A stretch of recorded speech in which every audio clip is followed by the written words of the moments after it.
Thanks a lot, appreciate it. Well, how y'all doing this afternoon?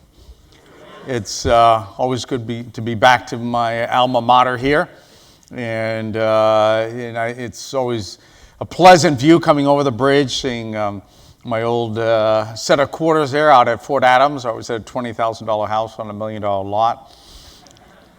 And then the War College is here. It's for you Army folks out there, you should rest well at night. I think we were just talking at lunch. I think 4 of the Army's currently sitting 4-star generals are Navy War College graduates, to include the Chief of Staff of the Army and the Vice Chief of Staff of the Army. So, as I always say, at least, I know for sure the Army values a Navy War College education greatly, as I'm sure the other services do. So it's great to be able to come back here and talk to you about kind of a number of things.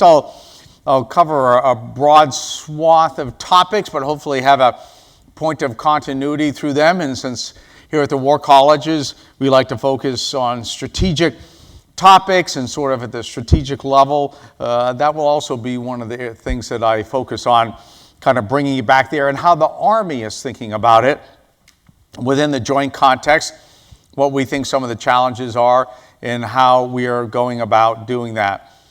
The first thing I'll do, those kind of contextualize sort of my role in the Army, and so you can have an idea of why it is I'm talking about the things I'm talking about, and then also maybe to generate questions.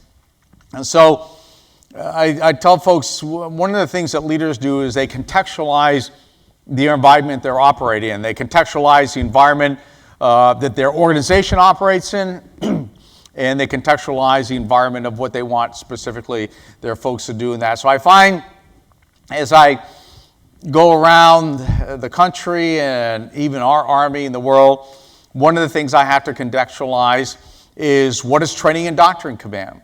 You know, what is Training and Doctrine Command? What is it for? I always tell folks, figure out first what you are for before you decide what you do. Those are 2 different things. And so, even the folks inside the Army, because they're familiar with certain parts of TRADOC, but maybe not the rest of it. I don't have too many slides, and since I'm a former armor officer, most of them are pictures. And I really hate to even have a line and block diagram, but to sort of give you the clarity of Training and Doctrine Command, I do find that is probably the most useful way of doing it. And of course, you don't get credit for military briefing unless there's a line and block diagram in it, so you all get full credit today. So if you can put up the first slide, so this is intuitively obvious here. As I say, as I go around the world, no other Army has a Training and Doctrine Command. In fact, none of the other services do. The Marines, the Navy, the Air Force, etc. So that means one of 2 things. Either we're off base, and TRADOC is nothing but excessive overhead, or maybe it's working right at least for us. And you don't have to answer me, at least publicly now, whether or not you think your service or your nation has a right not having a TRADOC, or whether the Army might be onto something.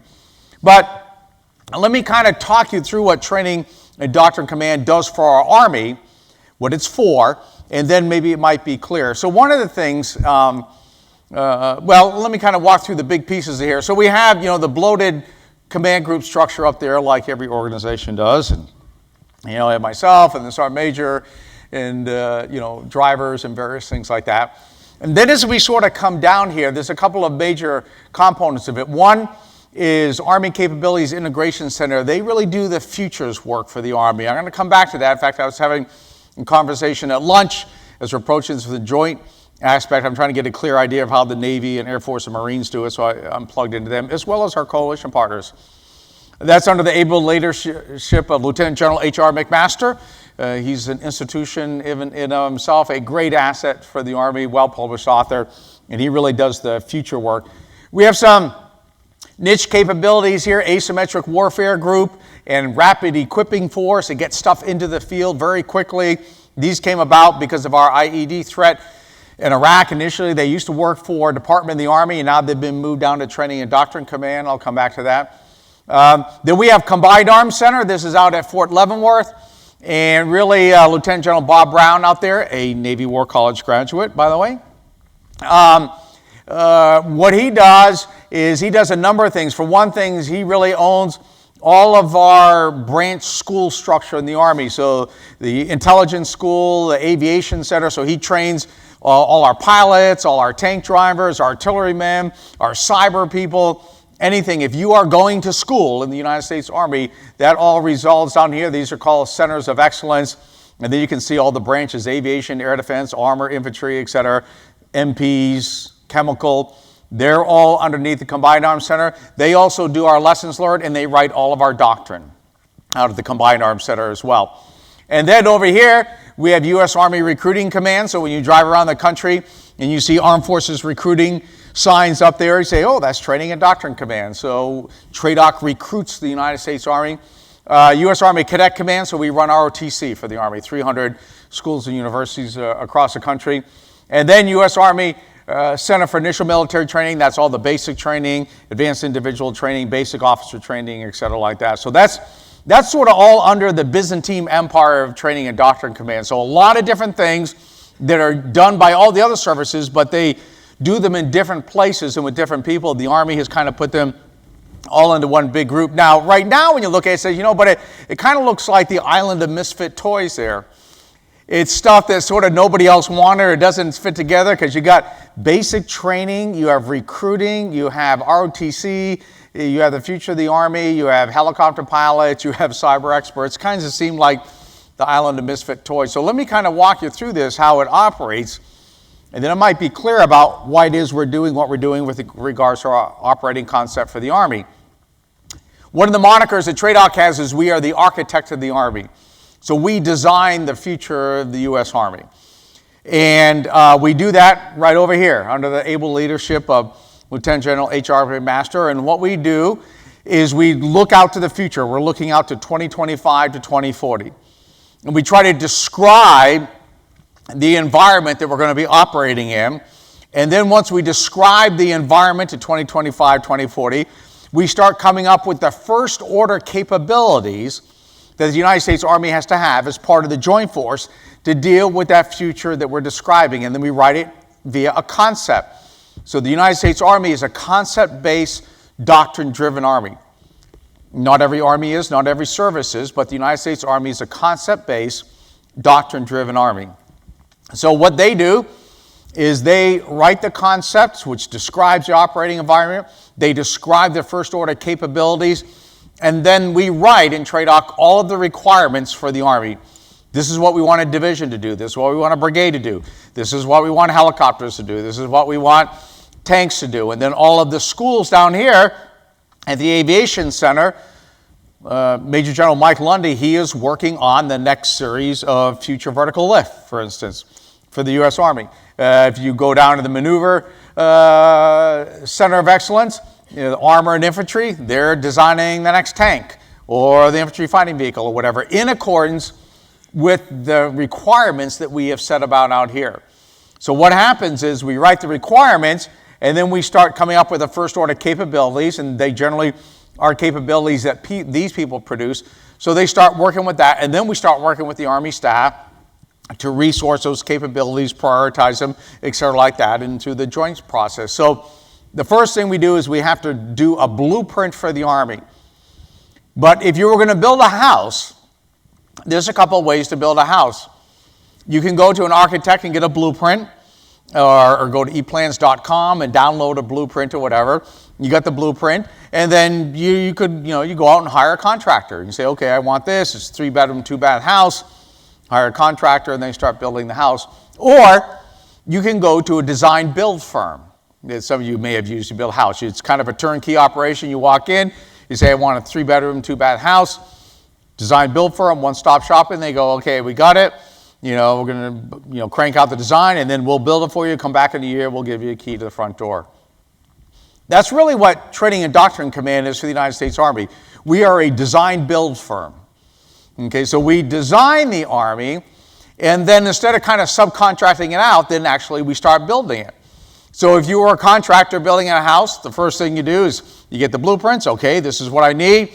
Get my Ford F-150 pickup truck, drive down to Home Depot and say, I need plywood, I need sheetrock, 2x4s, some screws, etc. like that. Come up with this whole bill of lading. Well, that's what these folks do here. and come up with a blueprint for the Army and say, I need an Army this big. I need this many soldiers. I need this many officers. So these people start bringing in the raw materials. We go out and recruit the Army that we sort of have designed. And we say, okay, this is the raw materials. We are a soldier-centric force. That is our main weapon system, soldiers. So they are the main acquisition part of the sort of the essence of the Army. So recruiting command goes out and recruits the soldiers, and cadet command goes out and gets about 76% of the officer corps and brings them in. Boom, dumps them on the driveway at TRADOC, said, hey, had the blueprint, here's all your soldiers, here's all your officers, what are you going to do with it? Then what's the next thing we do? We start building it. And we give it to these folks here. And we send it to basic training. We send it to advanced individual training. We send it to basic officer course, et cetera. And we start building this, frame of this 2-bedroom or 3-bedroom, 2-bath house. We get it built out, framed, et cetera, like that. And then we give it to Forces Command, who makes ready the Army in unit sets. Battalions, brigades, divisions. So it was General Milley. He's now our Chief of Staff of the Army, now General Abe Abrams. And he makes ready the Army. And then if the nation calls upon it, we give the Army to combatant commanders, and they fight the Army. They fight the Army for a while, and they go, you know what? I want to improve the Army. I want more lessons learned. I want more doctrine. I want more leader development techniques, et cetera. So what happens is they give it back to Training Doctrine Command, and what do we do with it? We send it to the Captain's Career Course. We send it to Command and General Staff College. We send it out to the Sergeant Major's Academy. We put them back in PME, give them more doctrine, give them more lessons learned, et cetera, like that. Boom, kick it back out to the force. Force Com makes ready. Combatant commanders fight it. So what TRADOC really does is we design the Army, we acquire the Army, we build the Army, and we improve the Army. Force Com makes ready the Army, and combatant commanders fight the Army. So if you are Carlisle, that's a whole semester of the Army War College right there, how the Army works. So you guys will get credit for that as well. So what TRADOC does is we design the Army, we acquire the Army, we build the Army, and then we improve the Army. And it's done in one. So now you start taking a look at this, you say, okay, it doesn't look quite as much like the Island of Misfit Toys because it's all in here. You have the people that come up with the capabilities, that write the requirements, that acquire the requirements, that then improve the requirements, and write the doctrine and train the doctrine, and on and on and on like that. And it's kind of one-stop shopping. So when the Chief of Staff of the Army says, I want a new Army, he can point to one place and say, get me one. Go out and get me one. Because of that, we spend a lot of our time, especially right now, thinking about the future. What is the Army for? What role does the Army play in the joint construct? And then what is the U.S. military for? What is our nation going to be doing in the future? Because you've got to start working on this thing ahead of time. And so that's what we're doing right now. And so as I said, we're a concept-based, doctrine-driven Army. So we started off with a concept. If you go to the next slide. So this is kind of a pictorial version of it. And this is a manual we put out last year in October, and, euphemistically known as TRADOC pamphlet 525-3-1. I'm sure you all know that. But more accurately described as the Army operating concept. This is the concept that we put out. We put them out whenever we think sort of the world is changing dramatically. We put this out last year. It's been out about a year. It's called Win in a Complex World. What we're saying is that the problem that we have to deal with. And what this does is it describes the future of the world. Doesn't predict it. Two different things. It describes it. And then it describes the first order capabilities that we think the Army has to have within the joint construct, which then we start working through all the schools and centers and coming up with specific requirements to build the capability to accomplish what we're trying to do is win in a complex world.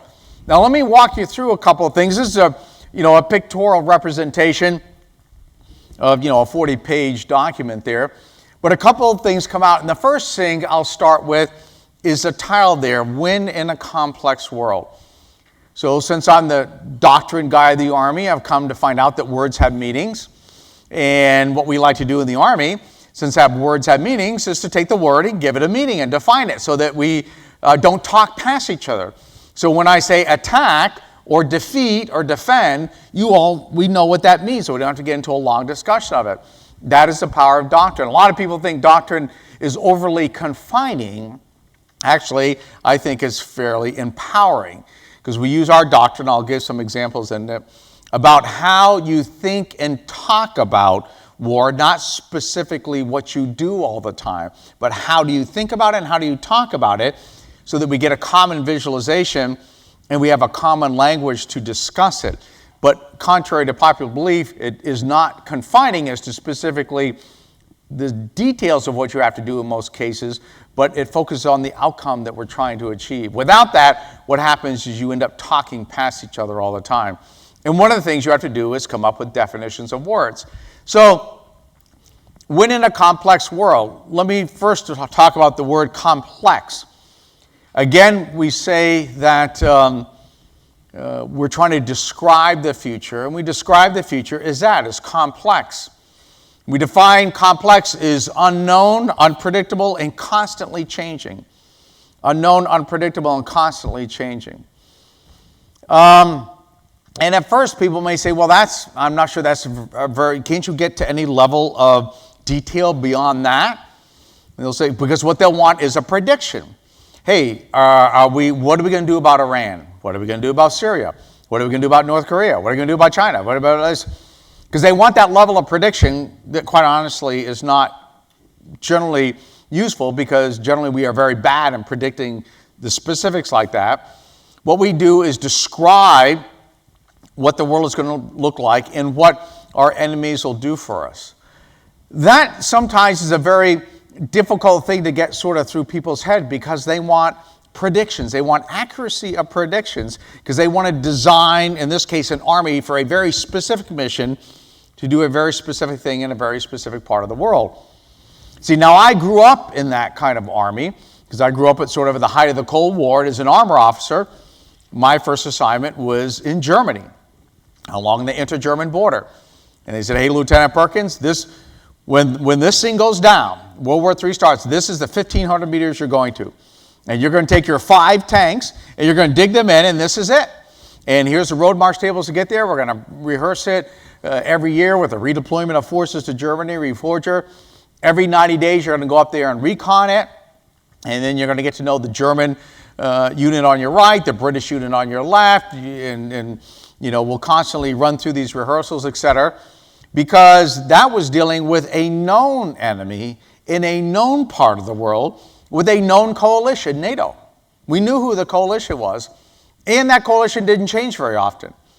It was hard to get in NATO. It was hard to get out of NATO. It's not like, well, I'm in NATO Monday, I'm leaving on Thursday, I think I'll come back in next Wednesday, etc. It was a pretty set coalition, and it had a pretty set decision-making process. You could have said it was kind of bureaucratic, but I still have my blue NATO handbook, and there was a way to get a decision or an agreement not to make a decision one way or the other. And so that's a known world. What we're saying, the future we're going into, we don't know who we're going to fight. We don't know what the coalition is. We don't know what the ROE, rules of engagement, will be. We don't even know what weapon system the enemy is going to have. When I was growing up, all T-72s were bad. It was, all T-72s were bad. Okay, now we get T-72s in NATO. So you don't even know what weapon system is a bad weapon system, and that's a completely different kind of world. So I tell folks, look, I only need to know, do you want me to design an army to deal with a known problem or an unknown problem? That's all the level of clarity I need, because those are two different kind of armies. If you are building an army to deal with a known problem, with a known enemy, a known part of the world, known coalition, you train people differently. You develop people differently. You buy different kinds of material, and you buy things differently. Very different. If you say, I want to build an army for the unknown, you train people completely different. You develop it differently. You buy different stuff, and you buy stuff differently. Okay, and I'll get back to that, what the impact has. From my point of view, that's the only amount of clarity I need. Do you want an army to deal with a known problem or an unknown problem? Two different kind of armies in a macro sense. I'm looking at the army in general. The next word up there is, and so I tell folks, since I've become the trade-out commander, I get a lot of feedback, and that's good. We're a professional organization, the Army. We want feedback, collaboration. Sometimes that feedback can be in the form of pushback, which is fine. We'll take constructive criticism. Well, the biggest pushback that I have received, and there's a long list of competitors for that honor, since we put this out, what do you think it might be? For putting this word in it. For putting that word in it, okay? Because what they'll say is, hey, Perkins, win, define win. And especially if I spend time in D.C. or the Beltway and I go to the think tanks, sometimes I call them group think tanks because actually I get a lot of the same questions from the same group, from different groups. And I said, what do you mean by that? You go, well, the Army can't define win. Definitely the trade-out commander can't define win. I said, what do you mean? They go, well, there's a political aspect to win. There's an economic aspect to it. There's a coalition aspect to it. There could be a cultural aspect. There's all kinds of aspects to it. I said, yeah, that's right. I said, actually, that sounds like a strategic concept. Win. They said, exactly. I said, that's why we put the word in there. Because we want you to think about this from the strategic point of view. So because you win and lose at the strategic level of war. That's where you win and lose, at the strategic level of war. So when I was growing up, Lieutenant Perkins, known problem set, inter-German border. We had air-land battle doctrine. Some of you may have actually read about it in history books. Maybe some of you are old enough to remember. And the problem there in the first chapter said what our concept there was how to fight outnumbered and win. Fight outnumbered and win. Okay?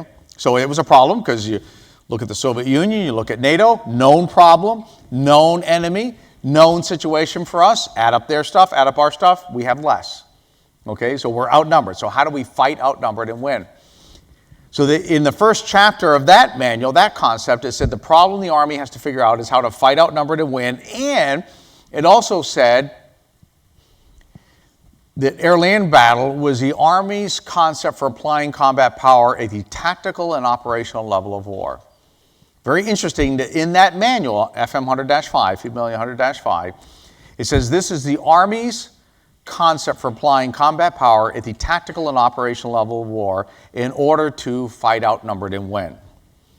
It's very interesting, I thought, when I read it, because it specified the level of war that we were going to design the Army to be optimized at. And so, as I tell folks, since I've been in trade-out commander, I get a lot of feedback. But the feedback I get generally kind of goes like this. Hey, Dave, the future of the Army, since you're the future guy and you're thinking about that, the future of the Army really is all about laser pointers. You just need to buy more laser pointers because, see, if you go like this, it collates all the photons in one area. Leadership is about providing light and direction so you can focus people in the right direction, etc. like that. They're expeditionary because they can fit in your cargo pocket. They're shiny. Everyone loves shiny objects. So the future of the Army is laser pointers. You just need more laser pointers. And then someone else will come, well, no, Dave, really the future of the Army is bottled water.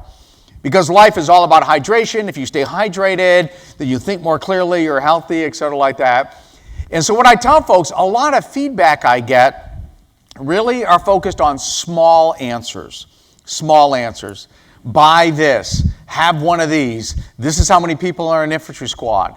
You need this many tanks. You need this many brigades. Those are actually small answers, relatively speaking.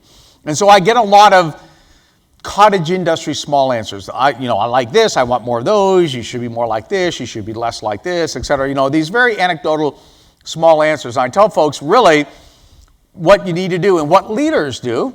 Which is all of you when you leave here, you'll be a leader. Is ask big questions and don't get consumed by small answers. That's what leaders do, is ask big questions. And so when I started looking at this and looking at previous concepts we had, fight outnumbered and win, and that specifically said the Army operating concept for the tactical operational level of war, and it caught me by surprise because I said, actually, I had never really thought about opening a manual, and that manual specifically said what echelon of war it was for. I've never remember opening a manual saying, in case of tactical level of war, do not use this manual, use the next version or something. But actually, this one said the tactical operational level of war. So actually, I went and spoke with some of the original authors. And I said, well, why did you put that in there? In fact, you might want to rethink it again because we know there's 3 echelons of war, and you left one out. You said specifically tactical operational. They said, hey, Perkins, you have to understand a couple of things. We started writing that concept in 1974. So where was the United States Army in 1974? Coming out of Vietnam. And they said, you know what? We had a lot of challenges in the Army back then. We had consumed our non-commissioned officer corps. We did not have a culture of training. We didn't have a modernization plan. We had drug problems. We had race problems. We had a lot of challenges in the Army.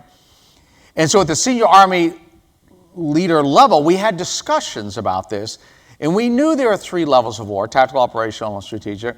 But we said, if we can just focus the tactical operational level now and kind of get our house together, that will be enough to keep us busy for a couple of weeks. So we're going to eat this elephant a chunk at a time. So they specify in the concept, this is for the tactical operational level of war. And so I go back and tell folks, so actually it's very powerful.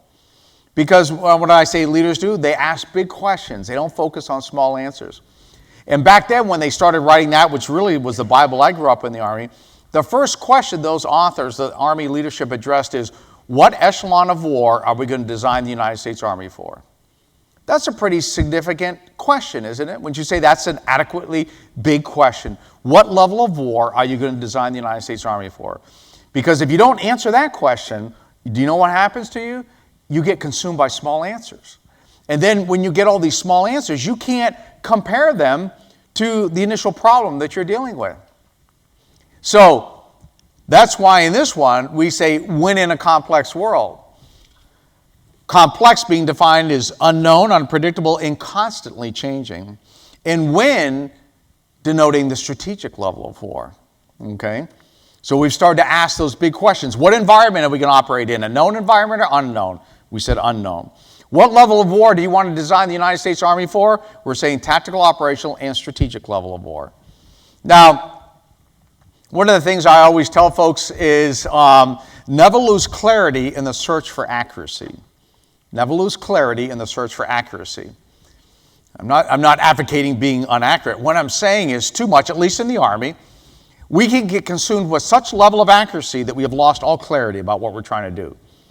So we were in my office one day and we're working on the operating concept and we hadn't named it or anything. And I said, folks, we have to define the problem here. Let's define the problem.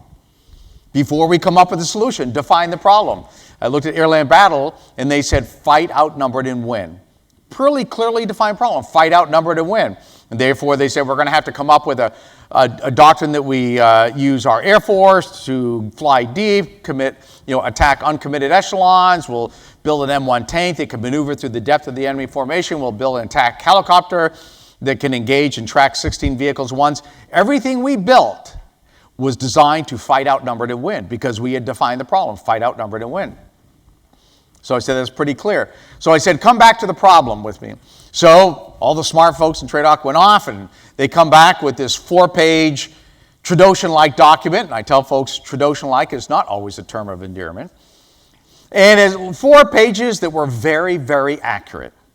Okay, non-nation state actors with nation-state capability, weapons of mass destruction, human trafficking, transnational this, transnational that. Apparently nowadays, if you put the word transnational in front of something, it's bad. So on and on and on. It was 4 pages of very accurate description of problems that the Army and the United States could get involved with. But I looked at it, I said, but this is not very clear. No one's going to read 4 pages, let alone remember it. I need clarity. All right, sir, we got it. Boom, they go off, come back a couple days later, so we're down to 2 pages, I go on and on and on, and I said, okay, stop work. We're not getting there.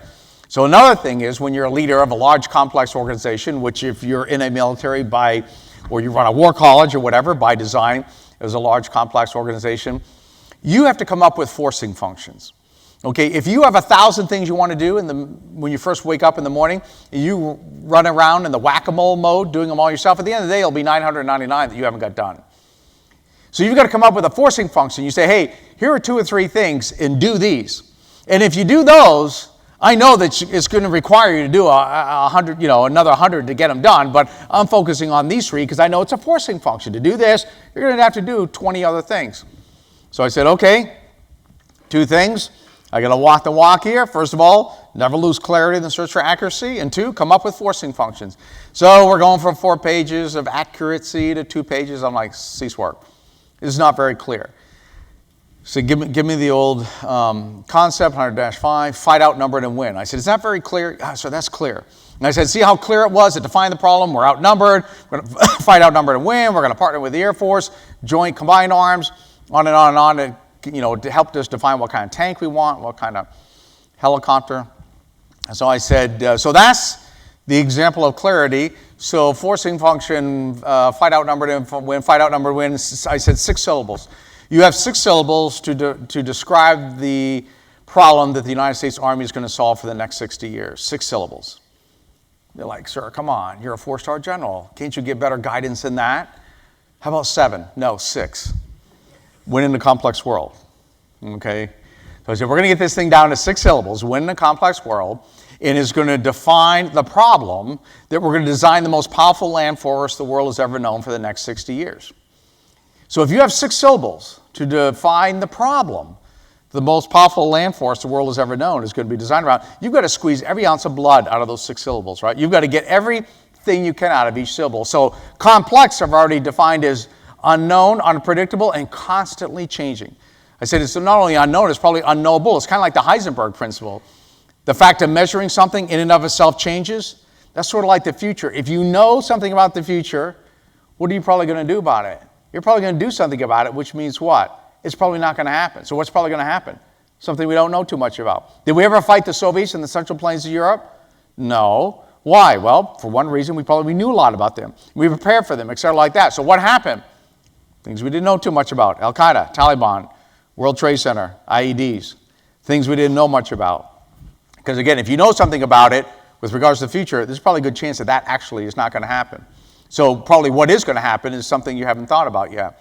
So how do you develop a force to do that? So that's complex. Win means we're going to focus the tactical, operational, and strategic level of war. So a lot of blood out of that, but got to get more. Got to get 60 years of Army out of this. So now the order of the words is important. So a previous concept was fight, outnumbered, and win. Fight, outnumbered, and win. So what am I telling you to focus on primarily? Fight, right? In other words, the first thing I want you to think about is how to fight, outnumbered, and win. So the first thing comes to mind is, how do I fight? Okay, if the order of the words is so important, what am I telling you here the first thing you need to think about is how to win?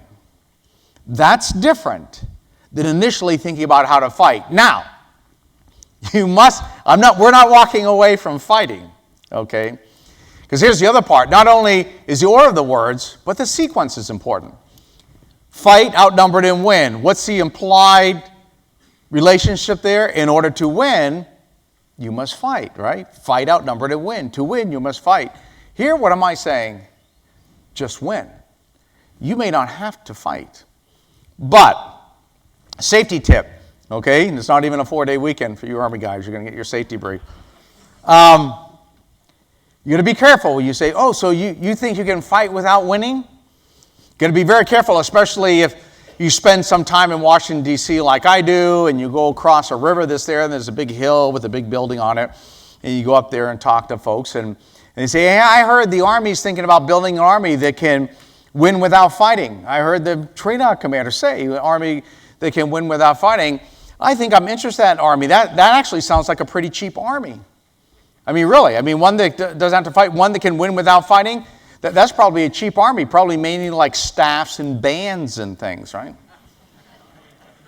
I said, okay, be very careful about this. I say to you, if you want an Army or a joint force, if you want to join, they can win without fighting. First of all, that means the only way you can even attempt to have a force that can win without fighting, if that everybody knows, your current adversaries or your potential adversaries absolutely know, without a doubt, that if it comes down to a fight, you will kick their ass. Unquestioned. If that is the case, then you might have a chance to win without fighting, okay? Because you have such a level of deterrence capability that it seems almost suicidal to pick a fight. But if there is doubt in people's minds with regards to your capability to win the fight, somebody might pick a fight. So if somebody says, yeah, I'd like to have the capability to win without fighting, generally what I say is break open the checkbook. Okay, we're going to start building capability here as we speak. Now, there's a lot more to it because that's at the strategic level, which involves the economic, the political coalition, all that kind of stuff. But what we really would like to do is win without fighting. So even though it's only 6 syllables, there's a lot of implied tasks here. We're looking from an army as part of the joint world, that we want to win in a complex world. We want to build an army as part of the joint force that can win at the tactical, operational, and strategic level of war in an environment that is constantly unknown and constantly changing, and that if possible, we have enough deterrence capability that we never have to fight and always win. Other than that, we're really not asking for too much. Okay? So we're saying that's the kind of army we want to build. And actually, that's sort of enough clarity. That's enough clarity for right now. Now, we've got to start writing their first order capabilities. Well, if you want this army as part of the joint force, they're going to have the ability to win at the strategic level with or without fighting.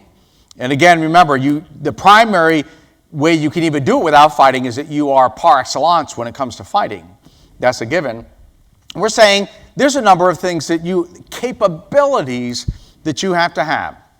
And this is kind of where we divert a little bit from the previous way of doing things as well, is that we're focusing on capabilities versus things, and I'll come back to that. We had a discussion of it at lunch.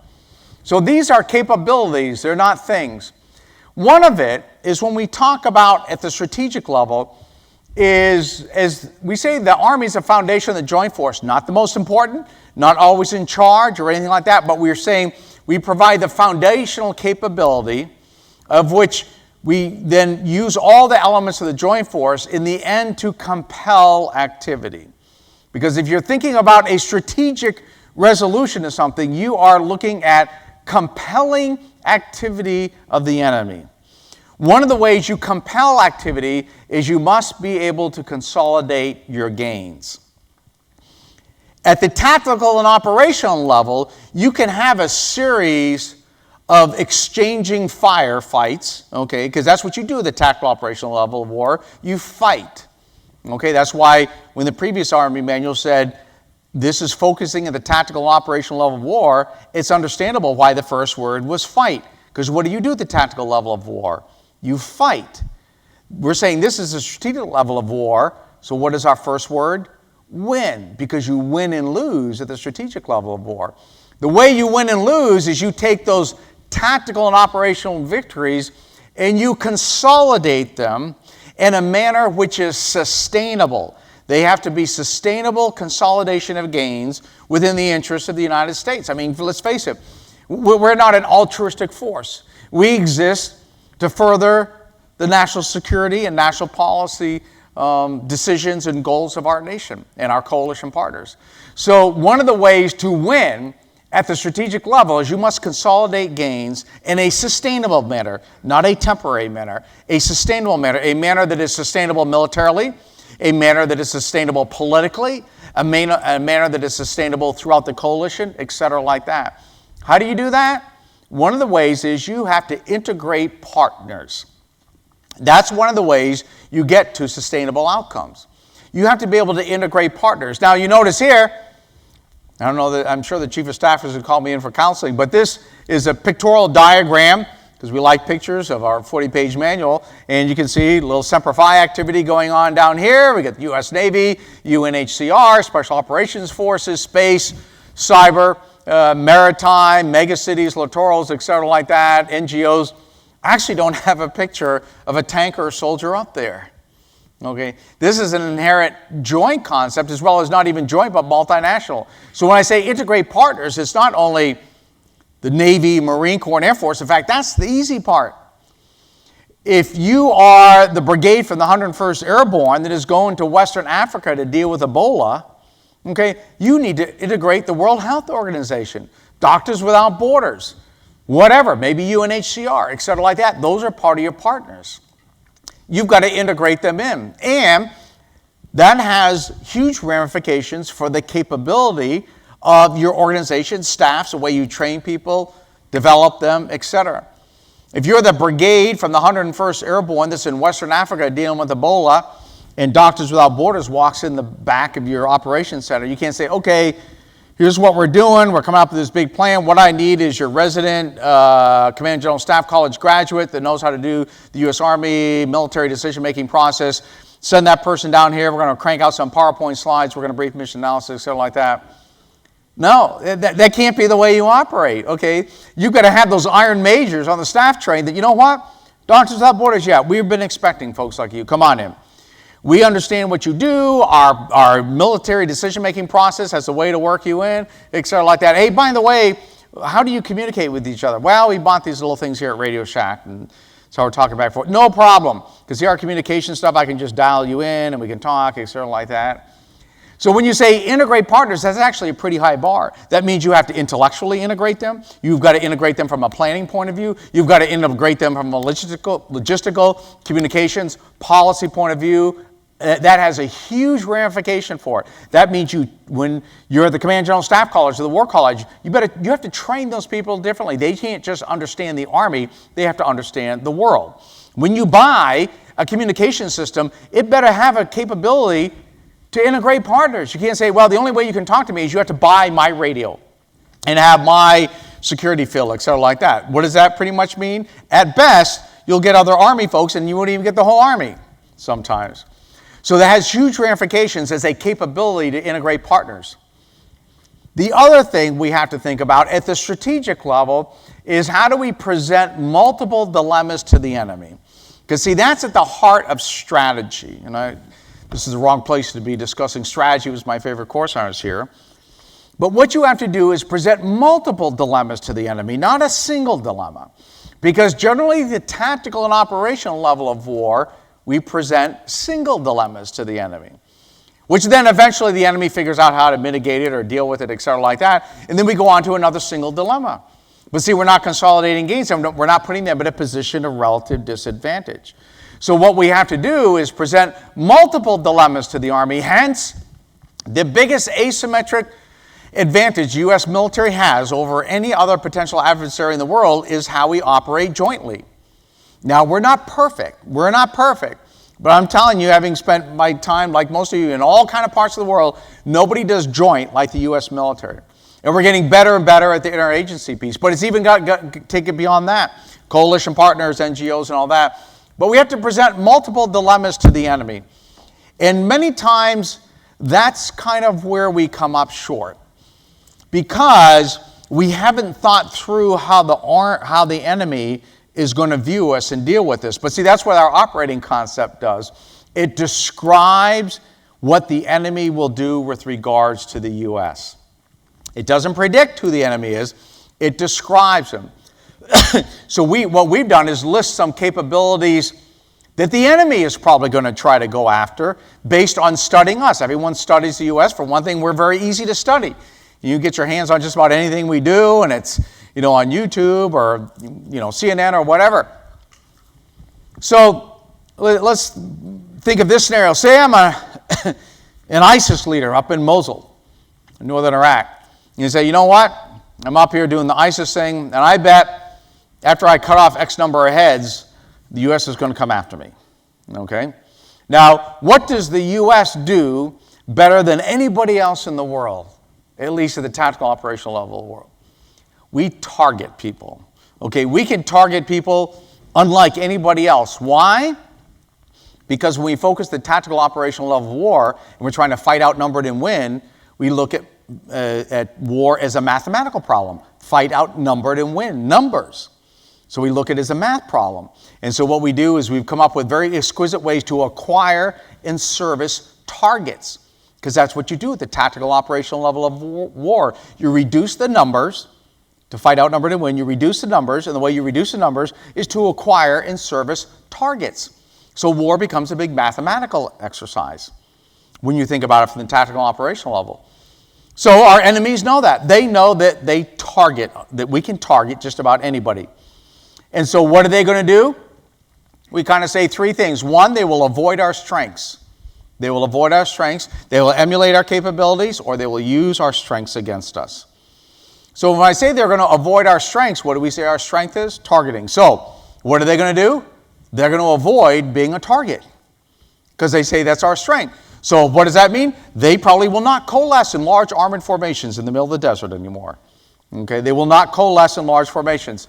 They will probably maybe take off uniforms. They'll blend into the local population. They'll go subterranean. Do you think these people like living underground? Okay. No, they do that because we're so good at targeting, because they're avoiding our strengths regardless of who it is. Do you think it's easier to build an atomic facility above the ground or under the ground? Why do they build it under the ground? Because we're so good at targeting. I told you so. They're going to avoid our strengths. Okay? So we always have to think, if I'm building a strength someplace, how easy is it to avoid? So within, or they'll use our strengths against us. Because you know what? They know we like to use what we're good at. Everybody knows what you're good at, right? If you're a good baseball player, you don't try out for the soccer team, you try out for the baseball team. So if we become very good at something, we like to use that. And then the enemy knows that, and they have two options. They'll either avoid us, subterranean, blending the population, or they'll use it against us. So back to this ISIS guy in Mosul. He said, I'm cutting off heads here, I'm doing the ISIS thing. I'm going to play both ends of this off against the United States. One is I will try avoid being a target, so the leadership doesn't go to command and staff meetings and have large open formations, everything like that. They're very dispersed. They blend in the population. They have underground stuff. And so they're like, we're going that line of action. And they said, you know what, I read the U.S.'s manual. I'm going to present the U.S. multiple dilemmas. So one of my dilemmas is I will avoid their strengths. The other dilemma is I'm going to use their strength against them. So I know the U.S. loves to target people. They are the preeminent target people. So what I'm going to do is I'm going to get some suicide bombers here. So I'll get some suicide bombers, therefore not a lot invested in PME, healthcare, retirement, everything like that. They're pretty low overhead.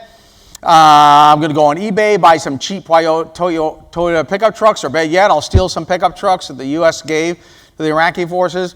And I'm going to put these suicide bombers in pickup trucks. I'm going to start driving around, around Mosul. And then you know what's going to happen? We're watching the news, or in our operations center watching Kill TV, and all of a sudden we see an X appear on that pickup truck. And we know what's coming next after that X appears on the pickup truck, right? Kablam! Okay? And so we destroy that pickup truck, and there's high fives in the talk, everything like that, because at the tactical level of war, we won that exchange of firepower. Okay? That white Toyota pickup truck did not do anything to that JDAM. That JDAM was unscathed. So we won that exchange of firepower. But at the strategic level, as I said, the strategic level has not only a firepower part to it, but it's got an economic part. So let's look about the economic exchange equation here. So I have a suicide bomber, a cheap and or stolen white pickup truck, okay, and I've just dropped a smart munition on it. So how much money did that smart munition cost me? How many aircraft did we have up in the air servicing that, the refuelers, the KOC, etc. like that? So it's costing us millions of dollars to take out a $400 pickup truck. So what's the economic exchange ratio of that? In fact, they say, you know what?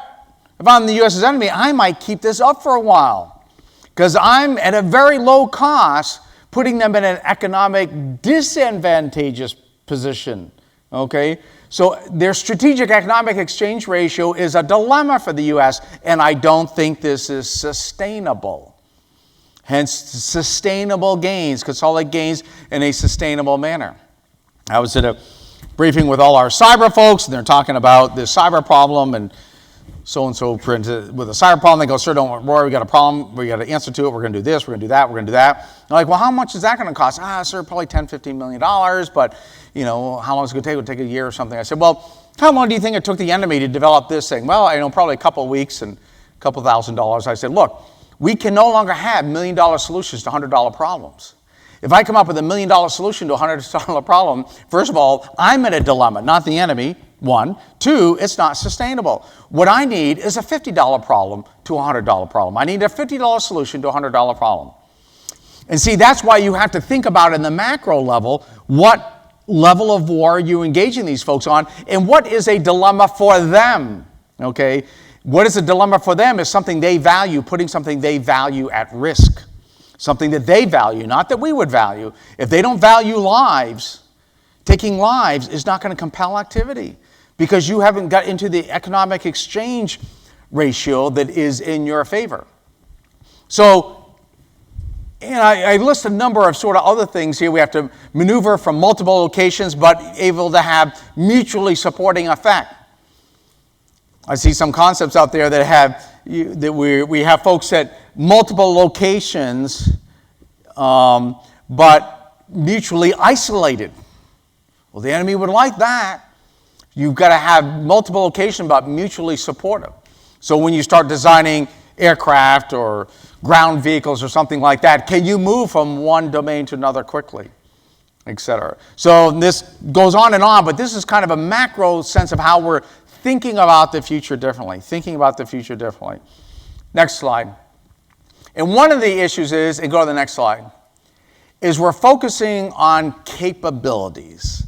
And that's actually somewhat of a difficult thing in the Army as we transition, because again, if I go around DC and I have this book, the first people say, okay, where's the list of things you're going to buy? I say, well, there's no things in here. What these are is first order capabilities. In fact, this doesn't talk about force structure. It doesn't have an acquisition plan to it. It doesn't talk about how many divisions are in the Army or anything. It doesn't say anything about money. And like, well, how can you even publish a book like that in Washington, D.C.? If you don't talk about force structure, money, and all that. I said, that's not the purpose of this. The purpose of this is to describe the environment we're going to be in, and then what are the first order capabilities, and then start prioritizing them. And this is where the Army, in some ways, is a little bit different than some other elements of the joint force out there. Not bad, not worse, etc. like that. As I say, as we produced the manual, the intent was not to be overly parochial, just adequately parochial. When I say adequately parochial, it's to describe what the Army does by operating primarily in the domain of land as a land power, and how that interfaces with the rest of the other domains in the joint force. So if you take a look, at the other areas that we operate in, if you take a look at, say, air and sea, to be able to operate in those areas, by definition, you have to be in a piece of technology, okay? You just do. It's kind of the laws of physics. You can't be at 30,000 feet unless you are in a piece of technology, okay? You can't be 1,000 miles offshore unless you can tread water, unless you are in a piece of technology. So you generally can't be operating in space unless you are in a piece of technology. I mean, that's just a law of physics. So to be in those domains, okay, you have to be in a piece of technology. You have to be surrounded by technology, because that's just the way it is, okay? So those domains do tend to focus on technology because you just aren't there unless you're in one. And the domain that we operate in land, most people in the world are there and they're not in anything. They're just there. So technology, while a key enabler to land forces, has a different characteristic to it, because it is not essential to operate in that domain, although it is very advantageous. So what we focus on land is not the technology in and of itself, but technology paired with soldiers as part of a formation, as part of a capability for the joint force. So what we focus on is capabilities, not necessarily technology. Because when I go around, especially to the appropriators and things like that, what they are looking for are a list of things to buy to fight. Things to buy to enable me to fight. What I tell folks is I'm not primarily focusing on a list of things to buy to fight. I am focusing on how the Army builds capability to win. Buying things to fight versus capability to win is a very different focus, okay? Now, there are things involved, but that's not the primary. Our plan for the future is not a list of things, it's a list of capabilities, okay? And here are some of the capabilities. So what we are doing is every quarter, this is the first year, this has been our year, we have these warfighting challenges. We do 5 a quarter, so you do the math, there's 20 this year. But a couple things will pop out. One is, you can see, they all kind of start with verbs. These aren't things. It's a capability. How do I develop situational understanding? Not let me buy an Intel system. Develop understanding is different than buying an Intel box. Okay? Develop agile and adaptive leaders. Conduct entry operations. Okay? That's inherently a joint construct. So we conduct these every quarter. We do 5 of these, and we bring in all the Army folks that you saw on that huge business team empire chart, plus our joint partners, plus state folks and things like that, because some of these have a lot more to do even than just the kinetic part of it. And what we're saying is, conduct entry operations. Well, there's probably a Navy part to that, there's a Marine part to that, obviously an Army part to that, Air Force. There's all kinds of bits and pieces go to it. Counter WMD. Counter weapons of mass destruction. There's a huge political aspect to it. There is an intel understanding part of it. There are mitigation aspects to it. But what happens is when we start focusing on capabilities versus things, what it does, at least for us as an Army, is it does start to prioritize eventually what things you need. Because what we look at is not the things that the person who owns that category prioritizes, but we look at the things that provide us the biggest capability across the whole Army. I'm sure it doesn't happen in the other services, but every now and then in the Army, we can get a little stovepiped, okay?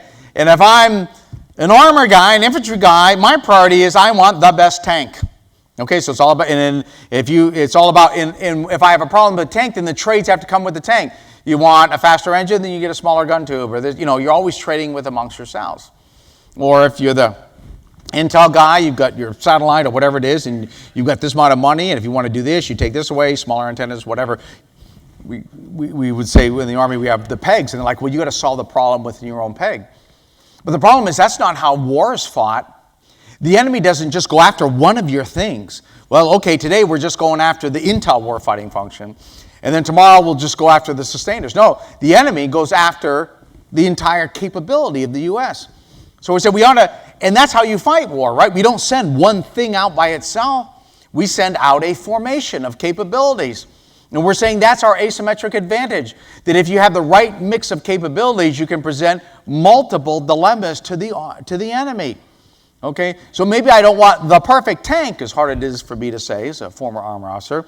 What I want is a tank that is adequately good enough within the formation, and that formation has so many dilemmas it can present to the enemy that at any given point in time, the enemy is at a point of disadvantage. So when the enemy does their risk calculation, they say, you know what, there are so many risks here, I can't mitigate them all at once. I think I might not pick a fight.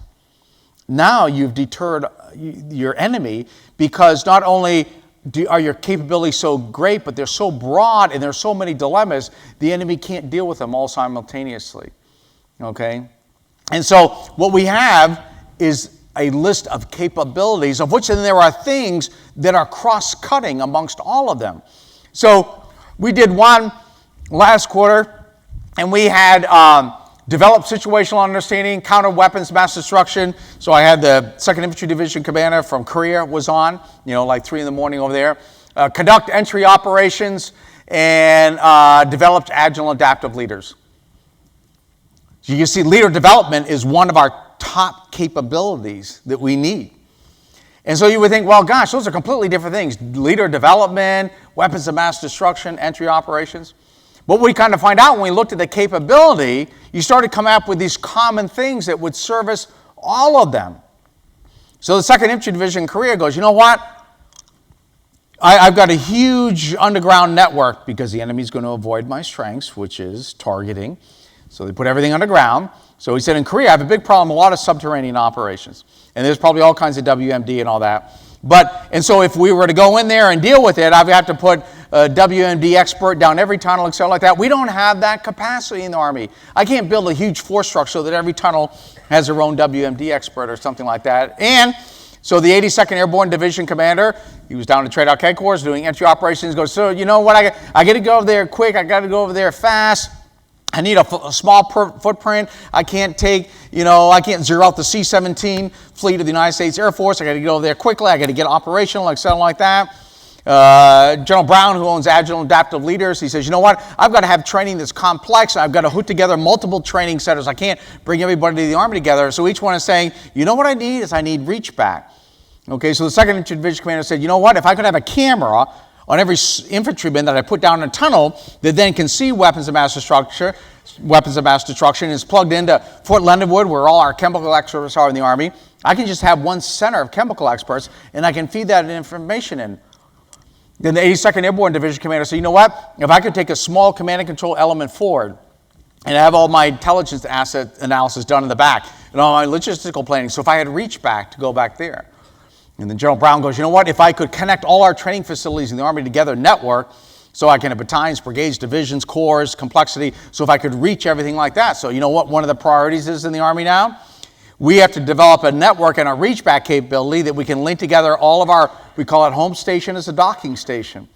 We take all of our home station capability at Fort Bragg, at Fort Carson, and Fort Hood, and we instrument it so I can plug in WMD folks, I can conduct training exercises, I can deploy very small footprints and leave the, what we call our main command post back there. And what does that mean? I got to get with Lieutenant General Halverson, who's our installation management command. He's the guy that sort of runs all our post camps and stations. So I got to get with him. I got to get with the Army G6 CIO and say this is the priority for fiber optic, et cetera, stuff like that. So now, out of these capabilities are things, but it's not even anything listed there. Again, it's an enabling capability to get after multiple capabilities. The problem is the Army isn't designed to do that. Our Army is designed from an acquisition role and resourcing, all that is very stovepipe.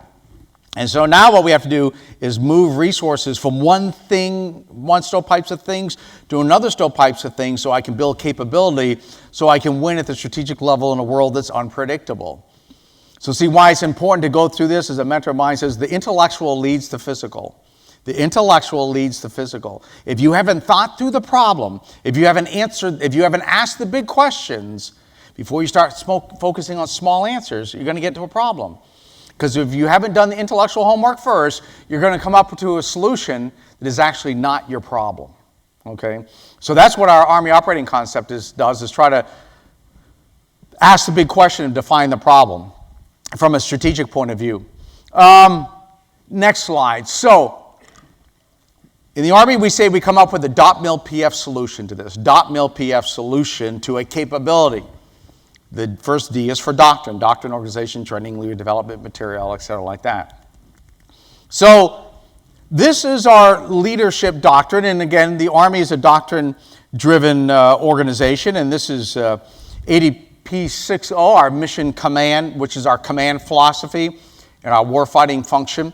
When I first came into TRADOC, we had large field manuals, and I was talking to the person in charge of doctrine for the Army. I said, well, how much doctrine are they? He goes, sir, we have like 500 field manuals, and they're from 1 to 300 pages. I'm like, whoa, I probably haven't read them all. That's where doctrine gets a bad name, very confining, et cetera. So, well, don't worry, sir, we're going to update it all, et cetera, like that. Well, we have, and we've got it down. See, this is the advantage of having a former armor officer as your TRADOC commander, somebody that does not have command of a lot of words. You get short doctrine. So now we're down to 15 books. Okay, the guidance was each one had to be 10 pages. This one is 12 because everything's possible in the Army with a waiver. But so there's only 15 books. And the good thing about it, again, in case you're pressed for time, the first page is almost a picture. It's a logic diagram. So this is the logic diagram out of this book, ADP 6.0. And what it is our doctrinal approach to how are you going to win in a complex world. Because what I say, intellectual leads physical. So we kind of have, hey, we've got to win at the tactical, operational, strategic level of war. I have to preside multiple dilemmas. I always have to be in a position of relative advantage. I got to sustain gains, and I have to have gains sustained in a, or a sustainable manner, et cetera, like that. So we started to write this out. Now, so the first thing is, the good thing about these logic maps, so this is the book right here, Mission Command Philosophy. It's a command philosophy and warfighting function. And Unified Land Operations is our warfighting capstone document, ADP 6.0, the 3.0. And what we say, what the Army is for, what is the Army for, is to seize, retain, and exploit the initiative. Seize, retain, exploit the initiative. You notice it doesn't say seize the high ground, retain the bridge crossing, or anything like that. Seize, retain, and exploit the initiative to get to a position of relative advantage. Okay? Now, there's a couple of things in that. Because a lot of people say, well, why wouldn't you say absolute advantage? And I say, well, because I told you, complex is defined as unknown, unknowable, and constantly changing. So everything's relative. And so you always have to be at a position of relative advantage. And so I'll give a sort of geographically based example. If I'm on a piece of high ground here and the enemy's down here, I can say, hey, I'm in a position of advantage. And that's why we say seize, retain, and exploit the initiative. Not merely seize and retain, inadequate to retain the initiative. Because if you're saying, I'm on this piece of high ground here, bad guys down here, I'm going to retain this. I'm going to dig in, overhead cover, more bottled water, laser pointers, everything I need, I'm digging in. I'm going to retain this position of advantage. See, that works in a known world. The world that I grew up in, if you retain the full of the gap, you were going to be probably okay. Okay? Because we knew the Germans and the Brits and all those folks weren't going to change sides. So in a known world, retaining the initiative is probably okay. In an unknown world, it's not okay. Because what you know will change constantly. So if you're in this piece of high ground here and the enemy's down here, but if overnight the enemy signs a coalition treaty with the folks up here and the sun comes up, where are you now? You're at a position of disadvantage. Was it because anything that you did? No. It's because the world changed and you didn't keep up with it. So what we're saying, in this world that is unknown, unknowable, and constantly changing, you have to seize, retain, and exploit the initiative. If you are not always exploiting the initiative to constantly get to a better position of relative advantage, it's just a matter of time until your current position becomes a position of disadvantage, even if you don't change. Because what we're saying is the world is going to change. The world is changing so quickly that it does not take long till the enemy avoids your strengths. And so you cannot be comfortable with only one dilemma to present the enemy. So that's why we say, well, then you've got to have a command philosophy that does that. You have to be able to seize, retain, and exploit the initiative. You've always got to be one step ahead. You've always got to be thinking through this. Because as I tell folks, war is a series of temporary conditions. War is just a series of temporary conditions. I want an exit strategy, or how do we finish war? You really never finish it. It just moves to another level, to another phase of it, really. I mean, so, we won the Cold War. We're still dealing with Russia. We're still dealing with Putin. It's just another phase. It has another characteristic, not another nature. The continuity of the nature war, but a different characteristic. Why? Were we always thinking, I have to keep exploiting this. I got to exploit this, get to another position advantage, another position advantage. Or did we allow ourselves to get to a position of disadvantage because we thought it was over? Because we thought the competition of power was over. Because we forgot about the continuities of the nature of war, which is constant struggle of power. Okay, so how do you do that? Part of it is how do you train and develop leaders? So all of our doctrine, and it's good to say, since I'm in a joint facility like this, is completely nested with joint doctrine, except for one. Except for one. The sixth warfighting function in joint doctrine is command and control. The sixth warfighting function in Army doctrine is mission command. Now, two things. People come to me and say, Dave, why did you change command? Why did you do away with command and control? It's the same thing as mission command. What'd you need? Just an OER support form bullet so you can get MSM or something? I said, well, I could use a bullet, but it's actually two things. One, we did not do away with command and control. It's in the book, underlined in bold, okay? So it's in the mission command book, it's underlined in bold. So for any of you Army folks out there, they say, hey, you did away with command and control. It says, no, I saw the Trade-Out Commander's book. It's in there and it's underlined in bold. It's just that it's not a warfighting function. It is subordinate to the warfighting function. Because in a known world, command and control was defined as command, I issue a command. Control, I ensure compliance. Command, I tell you what to do. Control, I ensure compliance with what I told you what to do. Command and control. What we're saying in Army doctrine, mission command is not focusing on control to assure compliance, but it's balancing command and control to empower the initiative. You don't control initiative, you empower initiative. It doesn't mean you are absent command and control. It's just that the function of command and control, the purpose, is no longer to ensure compliance, but rather the empowerment of exploitation of the initiative. It's dramatically different versus controlling compliance. Because see, in a known world, with a known enemy, and a known problem set, you focus on compliance. Okay? In an unknown world, with an unknown enemy, with an unknown problem set, you focus on exploiting the initiative to always be at a position of relative advantage. Constantly changing, three-dimensional. Economic advantage, political advantage, etc. like that. You train people very differently. You train people very differently. Okay? So it's not just a nuanced discussion of definitions. Because see, when this Lieutenant Perkins joined the Army, a known problem set, the Soviet Union, Central Plains Europe, they said, you're going to take your 5 M60 non-motorized, non-passive tanks, and you're going to dig them in. This is your 1,500 meters. This is it. I have 1,500 meters. Here's your road march tables. And every 90 days, you're going to go up there in your Jeep and recon where your tanks are going. And if the Germans put up a high-power tension line, figure out how you're going to take it down so you can fire the TOW missiles. If they put a bridge, can they handle a tank? Find out where your chambered shape charges are going to go. Again, get to know the Germans on your right, the Brits on the left. We want you to know better something that you already know a lot about. Just know it more and more and more and recon it in a battle book. So when I was company commander, I had a battle book in my safe. You pull it out, maps, overlay, grease pencil. And when the big one came, the intent was execute the script. Just go through this, go here. Don't be late to the bridge crossing because you'll hold up 5th Corps. If you're early, you'll be in front of 7th Corps.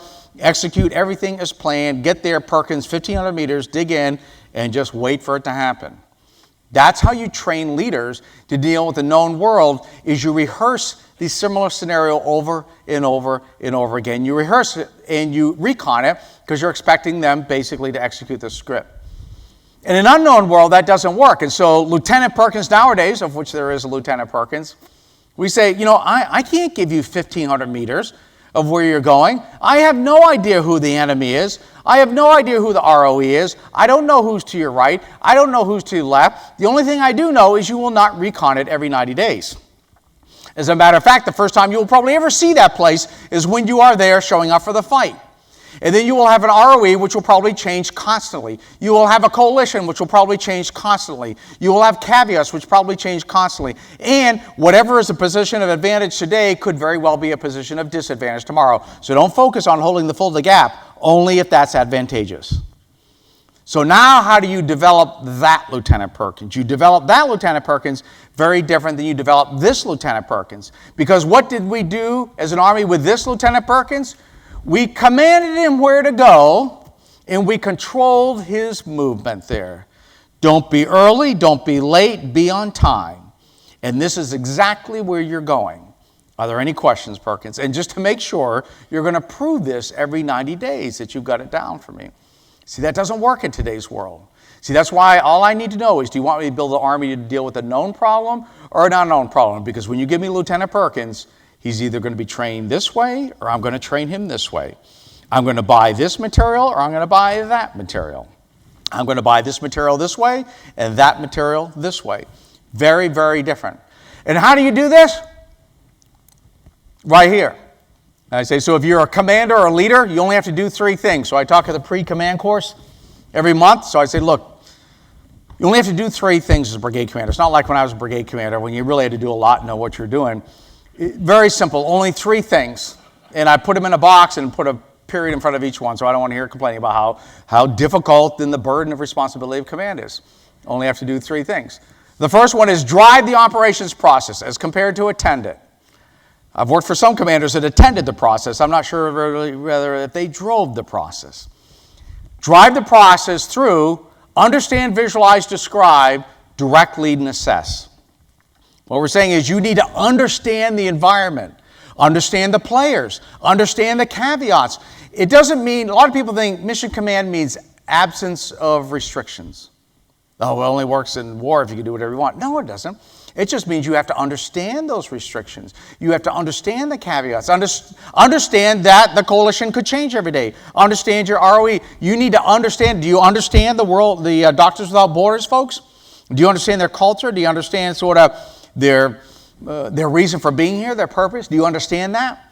Then once you completely understand the environment you're in, all the players, all their caveats, what everybody's end state is, which may not be the same as yours, understand why the coalition partner is here. Once you understand that, then visualize. Visualize how you're going to take all of your elements of combat power and array them in time and space to accomplish your mission.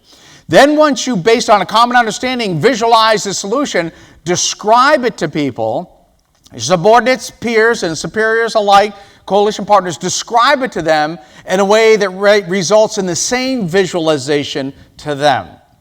You notice it's not understand, visualize, tell. In the Army, we can kind of get into the tell mode. Hey, you're going to do this, do this, do this. Do you think if I'm talking to folks in a PRT that work for the State Department, do you think I'm going to describe what I'm doing differently than when I'm talking to 3rd Platoon? Very differently. Their frame of reference is completely different. Their end state's differently. So it's not understand, visualize, tell. It's understand, visualize, describe. You have not described it until they have the right visualization, not you, until they have the right visualization, leading to a common understanding. Then direct, lead, and assess. But you don't start directing until you have this common visualization based on a common understanding. Command and control is tell. Command, I tell you to do this. Control, I ensure compliance. That's why command and control is inadequate, we think, for the future. Because you can't just tell people to do stuff and control them. You have to describe your visualization and then empower the exploitation of the initiative. That's the only way you can always be in a position of relative advantage compared to a world that's constantly changing. Then direct, lead, and assess. But the assess part is different. Because in the world I grew up with, command and control, command, I tell you what to do, control, ensure compliance, and then when I assess you, I assess compliance with the command. I assess compliance with the command. So I was a division commander in Iraq, and I go down to my operations center, and plasma screens everywhere, tiered seating, and there's always an assessment center, of course. We love to assess everything, measure everything. And you'd have all the, green, amber, red, God forgive you if anything's black on these stoplight charts. And, assessment, how we go. Well, sir, here's the good news. We're supposed to be at objective A by Friday, but the good news is we're going to be there by Thursday. So our assessment of the compliance with the plan is green. We're ahead of schedule. We're supposed to be objective A by Friday, and we're going to be there by Thursday. But under mission command, what I really need is an assessment of the adequacy of the understanding of the problem, not an assessment of the compliance with the plan. What I really needed that day was my S2 or operations officer to get up and say, sir, the bad news is, we will be at objective A by Thursday instead of Friday. The problem is the enemy moved from A to B on Tuesday. So what we really are, we're ahead of schedule of an irrelevant plan. Okay? So we need to spend more time assessing our adequacy of our understanding of the problem than assessing compliance with the plan. So I've combated at multiple levels before, and I guess I always left, but it would have been the most important part of the brief. When the guy was throwing up the chart, I should have had the plans officer saying, so we're going to do this, we're going to do this, and here are the indications that this plan is a piece of crap. Here they are right here. When you start seeing these things, this plan is worthless, and you need to direct me to rip it up and start again. I apparently always left before that slide was briefed, but it really would be the most important slide for them to tell me, because it's their assessment of our understanding of the problem. And guess what? In a known world, you really are focusing on assessment with your ability to control compliance with what's going on, because in a known world, the Soviets are always the enemy, okay? They're always trying to get to the full of the gap. But in an unknown world, all kinds of stuff's going on, political discussions, economic issues, something like that. And what may be a position of advantage today may not be a position of advantage tomorrow. So developing leaders and training staffs and creating organizations that bring in understanding versus measures of compliance, that's a very different kind of army. That's very, very different. So when people say, well, Perkins, what, you've given up trying to predict the future? I mean, when you were growing up, we told you it was the Soviet Union, Central Plains of Europe. What, are you giving up trying to predict the future? I go, yes, I have. Well, what, are you just stupid and lazy? Well, we could argue that point. But the issue is that that's not the future of the world. That is an inadequate kind of army, I think, for the kind of world we're going to deal with in the future. We have to have an Army as part of a joint force. They can always be in a position of relative advantage at the tactical, operational, and strategic level of war. We're constantly assessing our understanding of the problem, constantly integrating partners, and coming up with a plan of which we can consolidate our gains in a way that is sustainable to us. And that means we're changing many things that we're doing in the Army. Our acquisition processes, how we train people, how we develop people, what we teach at War College, what we teach at basic training. What we teach at basic training, when they come off that bus and meet their friend, the drill sergeant with the, Smokey the Bear hat. We've changed a lot of things in basic training, trying to build in critical thinking, understanding the bigger picture, etc. like that. Can't wait till you get to War College and say, well, I'm going to take the critical thinking elective. Too late now. Okay. What I'd like to do now is pause here and open up for questions, recommendations, big questions, small answers, whatever. So just kind of, trade arc, Army operating concept, the Army in one little, hour brief or whatever like that. So questions, it's got to be questions. Yes, back there.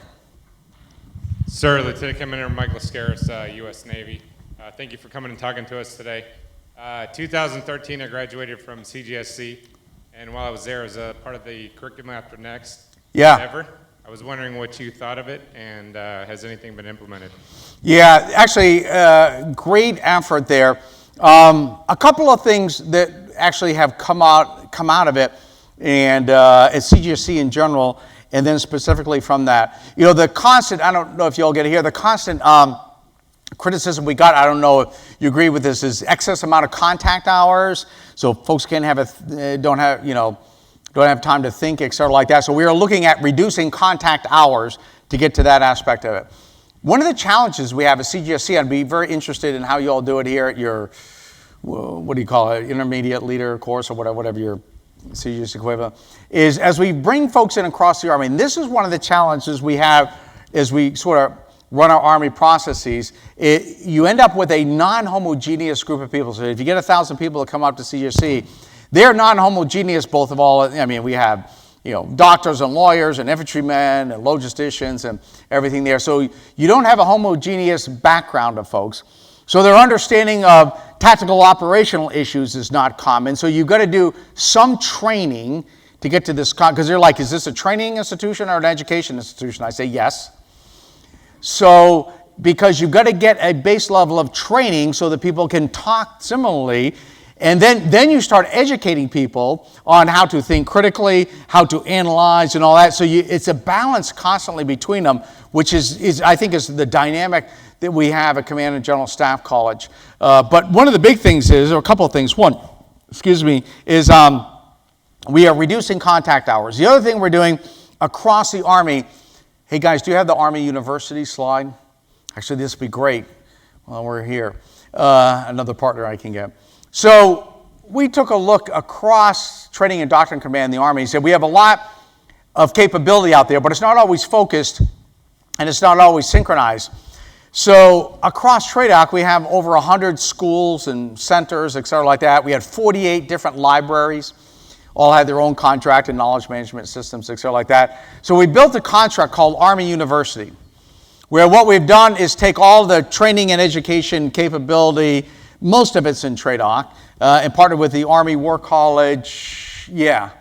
So now we have the Army University, and so we have all of the schools and centers and educational capability, whether it's DLI, the Defense Language Institute, whether it's the Aviation Center of Excellence, et cetera, like that, Command General Staff College, Sergeant Major's Academy, U.S. Army War College, West Point we have out there working together with us. And we're saying what we're going to do is try to leverage all this capability, Cadet Command with our 300 schools and universities, to say, hey, can we do a better job, number one, of producing a better product, but number two, in developing our instructors, and then leveraging all the capacity we have, and then three, partnering with outside organizations.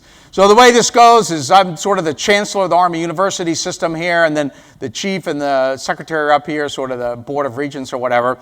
And what we have found by putting all of these under one, and we try not to do without creating excessive overhead, but saying, you know what? If we can coordinate what we do internally to the Army so that you move from one level of PME to the next more seamlessly, number one.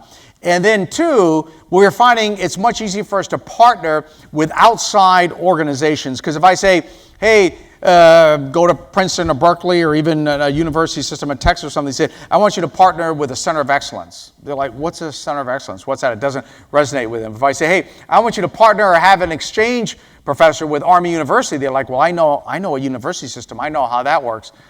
So what we found now is university systems throughout the country are very interested in partnering with us, like University System of Texas, University of California, or Virginia, where one thing, we have a lot of Army bases in those states, but the other thing is they're saying, and we want to exchange faculty, because what we're finding is to be able to integrate partners in critical thinking, I need people that don't think just like the Army thinks.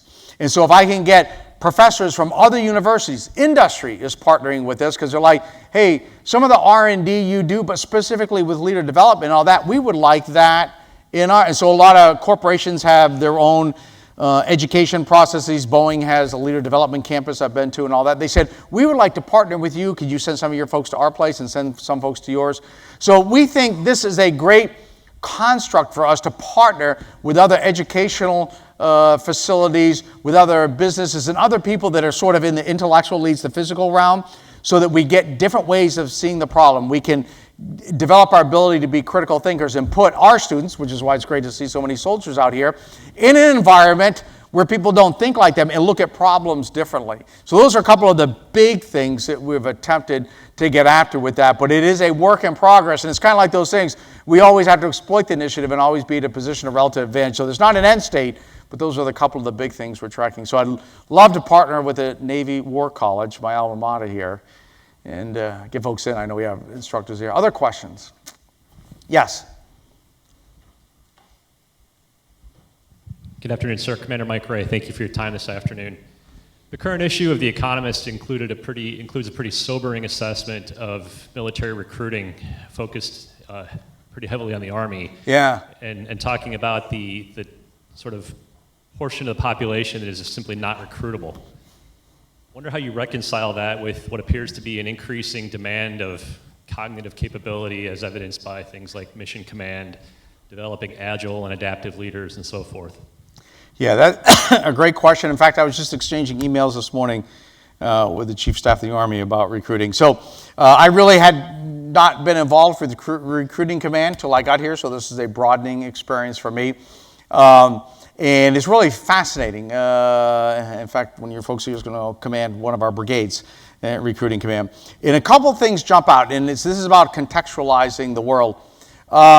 One of the things when I talk about the United States Army, when I especially go around the world and talk to other folks, is the first thing I have to contextualize is scale. The scale that we do things at, because a lot of people come to me with good ideas, small answers. Dave, do this, do that, et cetera. So I was at a Fortune 50 company recently and talking about how they do leader development and things. They say, the CEO is really involved in it. In fact, he tries to interview everybody we hire. Interview, personally talk to them, make sure we get a round peg and a round hole, et cetera, like that, and how we talk about it. Well, that's very interesting. That's commitment to leader development. Do you know how many people the United States Army recruits every year, active duty, Guard, and Reserve?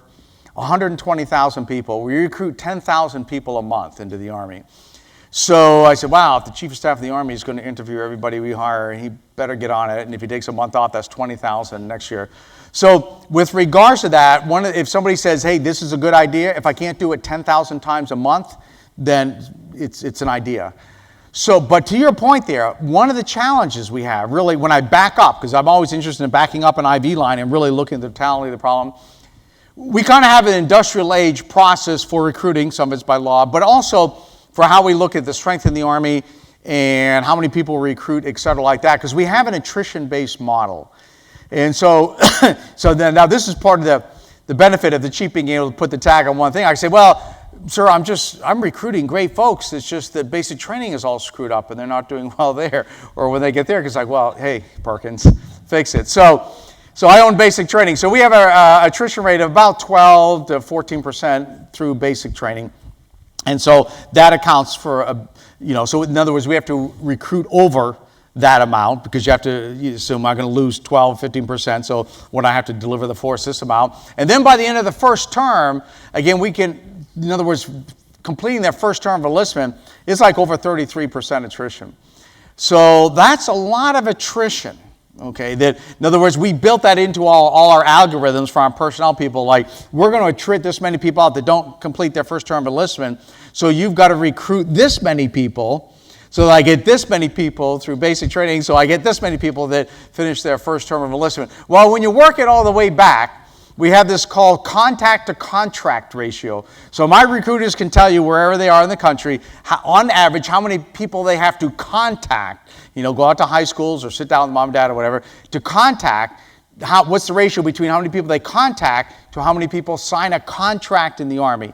So what happens is you contact X amount of people, then we contract them, they convince them that this is the best thing to do with their life, and then some of them don't pass the physical beyond that, and then they, attrit out of basic training and everything like that. So based on those attrition models I just gave you, for the scale of this, we recruit about 120,000 every year in the Army, about 70,000 those are active force, etc. like that. We want X amount to be there at the end of the first term.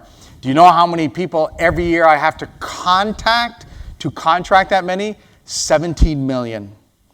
So last year I had to contact 17 million people to get my 60,000 people to on and on and on like that.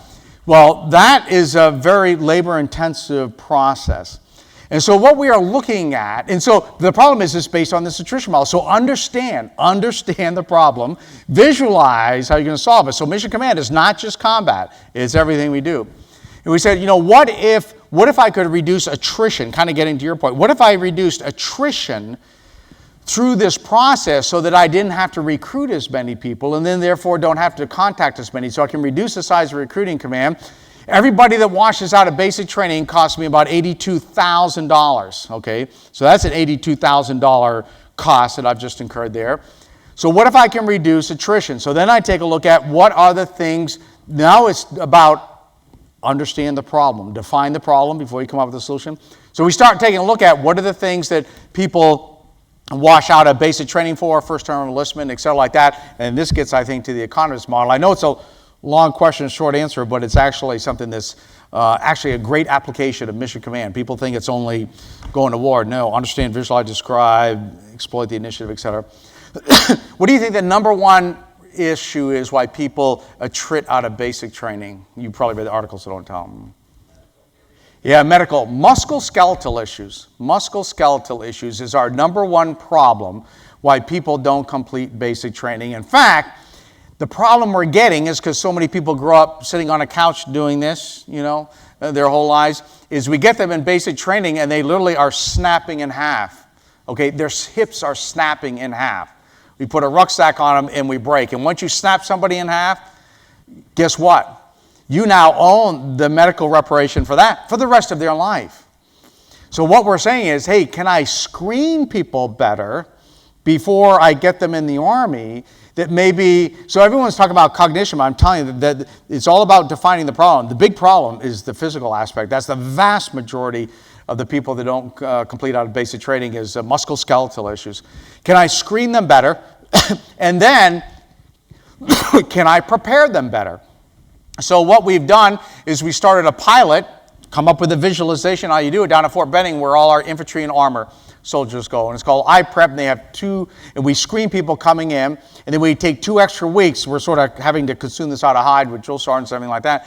And we put them through, we work with our Surgeon General, a very progressive, medically sound, physiological process to improve everything from bone density, giving them special vitamins, et cetera, like that.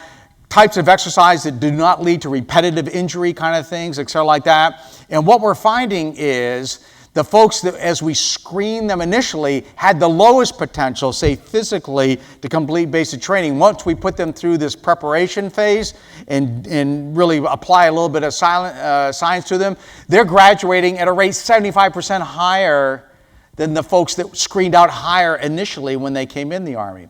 So what we're saying is, you know what I think I'd like to do? This extra 2 weeks of preparation time here that I was just giving to people that screened out lower, what if I could give it to everybody in the Army? It increased my graduation rate, reduce the amount of people that I'm snapping in half or breaking, and therefore reduce the overall number of people that I have to recruit in the Army, therefore reduce the size of recruiting command, therefore reduce the size of people that go in the VA, et cetera, like that. And so when I lay this out, then I go to my friends up in the Army staff, the vice chief and the chief of staff of the Army. I say, but there are costs with this. That's 2 more weeks of basic training, so I need more drill sergeants. I think I added up till I need like 4 more battalions of basic training because everything is, in scale of the Army. In other words, there's initial cost. But again, understanding the problem now, lay this out and say, but in the end, I could save the cost down the road multiple years. But here's the deal. This kind of gets back to capabilities versus things. When you focus on things, you bin costs and budgets by things. And then what happens is you don't really know how much things cost because nobody pays for the whole capability. You only pay for part of it. So I'm saying I need more money for basic training. They're like, just like Perkins, always asking for more. That's his problem. I say, yeah, but Surgeon General, this is going to save you money 10 years from now. Hey, look, I'm not going to be Surgeon General in 10 years. Actually, Patty Rojo is a great supporter of this. But I'm saying we've got to back up, folks. Stop looking at things like this. Look much longer term. So back to this recruiting issue, in a macro sense, what I would like to do is screen better, screen further to the left before we get them in the pipeline, and then be able to actually have access to them before they sign on the dotted line. There's legal issues with that and medical liability, but we think we can then get at psychological testing, which has a lot of HIPAA privacy issues like that. But I'm a big fan of screening more and screening them earlier and providing preparation, because one of the problems we're finding is the delta between society in the Army and the military in general, the delta between the physical requirements, the emotional requirements, the psychological requirements, the values, the delta is getting larger and larger and larger. And as we bring people out of society and bring them into the Army, that gap we have to close between their physical capability, their emotional, their psychological, that gap is becoming more and more difficult to deal with because of just unfortunately, some dysfunctional aspects in our society. And so I'm looking at it holistically that I think there are better ways for us to go about that. So the article is exactly on it, and we are trying to get after it. And quite honestly, I'm getting great support from the leadership of the Army because they see this as well, because the demographics is not getting any better. So I have to reduce attrition and better prepare soldiers. Great question. Yes. General Lieutenant Commander Rob Hamilton. My question is specific to the mission command that you discussed earlier. Yeah. My question is this. You spoke early on about the importance of common understanding and common terminology Right. in the Joint Force. So how do you bridge those gaps when you make a change to something so foundational as command and control? Yeah. To create a common understanding for the Joint Force going forward? So when we put out the Army operating concept, the first places we went is, at that time, Chief of Staff of the Army is General Odierno. General Odierno and I personally went to see the CNO and the Navy staff and laid out our Army operating concept and what it was and what it meant, everything. Then we went and saw General Walsh and he and the Air Force staff and talked through him. General Dumford, when he was a commandant of the Marine Corps, came down to TRADOC and spent a whole day there as we kind of talked through it. Went and briefed General Dempsey when he was the chairman at the time and the J7, and General Dempsey was a big fan of it. Now he's a former TRADOC commander, so, I'm sure there's a little, parochialism there. And then we briefed Secretary Carter right after he became the secretary. And so the first people we reached out to were the joint community and talked through, and none of the Joint Chiefs of Staff had any pushback on it. What they all wanted to know was, okay, how can we partner with you? What are the forms we have to kind of move this forward? So that before we even published it, we went to every Joint Chief personally, myself and the Chief of Staff of the Army, including the Secretary of Defense and the Chairman, and described our visualization of what we were trying to do and why we wanted to do it, and described our understanding of the future and said, so if you think the future is not going to change, if you think the rate of change is going to slow down, then maybe we ought to stay with command and control. Okay, because I will tell you, if you have a known future with a known enemy with a slow rate of change, this ain't the book for you.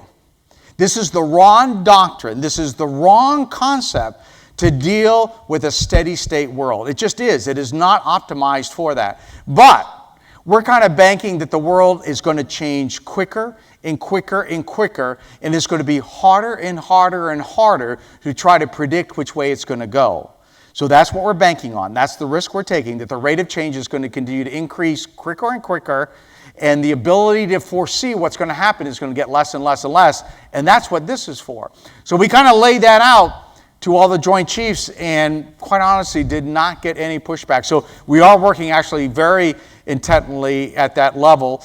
This is just one of the areas, quite honestly, that the Army felt so passionate about it. And we think in many ways it affects the human dimension of war so significantly because we're not kind of a thing-centric force that it probably maybe affects us at least as much as anybody else.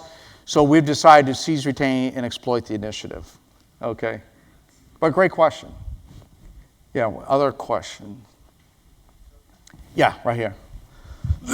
Sir, Randy White, I was wondering if you could talk about how the reduction in the size of the Army has impacted your ability to build the Army and how the size of the force goes with the capabilities to your concepts, et cetera. Yeah, so that comes up a lot. Hey, do you guys have the slide that has air-land battle and the Army operating concept side by side? If you could throw that up. So I get that a lot, resourcing, and in fact, Provost and I were just talking about, rumors of budget deals and various like that. So it's always on our tips of our mind. So this was on 100-5. This is the manual I grew up with, 100-5 air-land battle. I said if you were standing in the full of the gap looking east, it would look eerily similar to this. So when I brief this to folks and I'm sort of comparing a known problem set to an unknown problem set, I get this question of resources. Wow, Perkins, you know what? That looks a hell of a lot more expensive than that. Are you going to be able to afford that? And what I tell them is there's a difference between capability and capacity. What we're saying is if we are down to one platoon in the Army, even if we are down to one platoon, which I think is unlikely. But whatever size the Army is, we're going to say it's going to have the capability to do that. It's going to do that. The issue is how often can it do it? Over what area? Can it do it in one city block? In one continent? Multiple continents? Once every year? Once every other year? 3 times simultaneously? Et cetera like that? It's very much, I think, analogous to sort of a carrier analogy. You have an aircraft carrier which has capabilities. How many you have then gets you into your capacity, but each one is designed a certain way to be able to launch planes, et cetera, like that, irrespective of how many other ones. We don't have enough money, so none of them are going to be able to retrieve planes. They're just all going to launch planes. No, what we're saying is even if we get down to one unit in the Army, it's going to have the capability to do that. The capacity issue then becomes a resourcing issue. And then this gets back to the larger strategy, our national military strategy, our security strategy. Okay, how often do you want to do this? How much risk do you want to take? In the end, it's all about risk. How much risk are you willing to take? Where are you going to take it? And then how do you mitigate it? I mean, that's what senior leaders get paid to do. That's really all we do. I find as I continue to get promoted in the Army, besides people questioning the effectiveness of our promotion system, I find that I just get asked to take more and more risk. When I was a second lieutenant, they're like, hey, Perkins, doctrinally, you're supposed to have 1,500 meters, you have 1,500 meters. You're supposed to have 5 tanks, you have 5 tanks. You're supposed to have 4-person tank, you have 4. In other words, we've given you everything you need, Perkins. We're just telling you, I'm going to tell you what to do. I control your compliance. You just do it. I'm not really asking you to take a lot of risks. From then on, it was like, you know what? You're supposed to have this, but you only have this. The guy before you had to control this much space. You have to control this much space. The only difference is you have less people. On and on and on and on. And they're saying, look, Perkins, we're just asking you to take risk.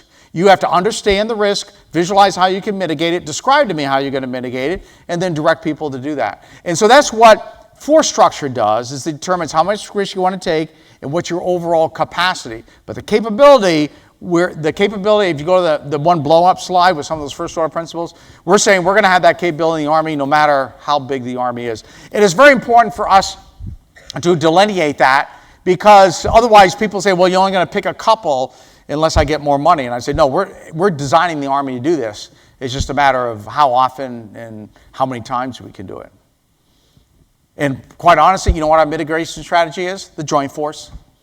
So when we sit down and do that, say, you know what? I don't think the Army has capability. We don't have capacity for this. Let's give the Marines. Let's give the Navy. Let's give the Air Force. We have to do a much better job of that.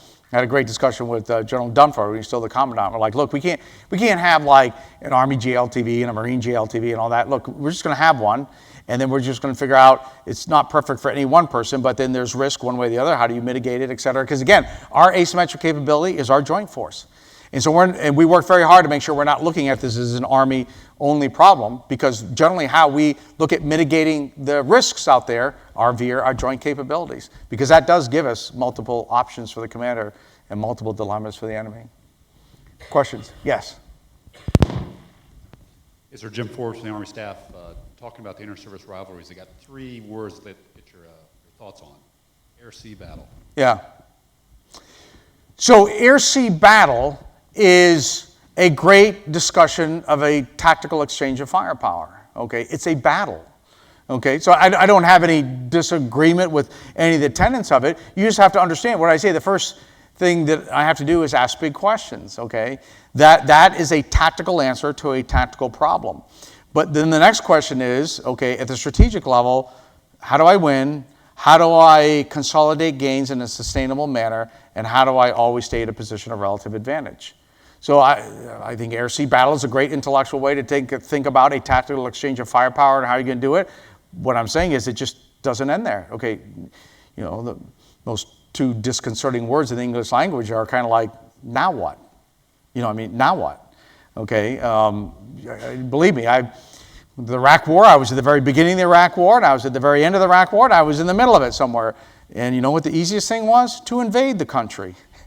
I lost some great Americans in great heroic action, but invading a country was a lot easier, especially intellectually, than getting out of Iraq. Getting in Iraq was actually, you know, a tactical and operational exercise, and did that. Getting out of Iraq, that's now another question, because you want to get out in a way that you can sustain your gains, right?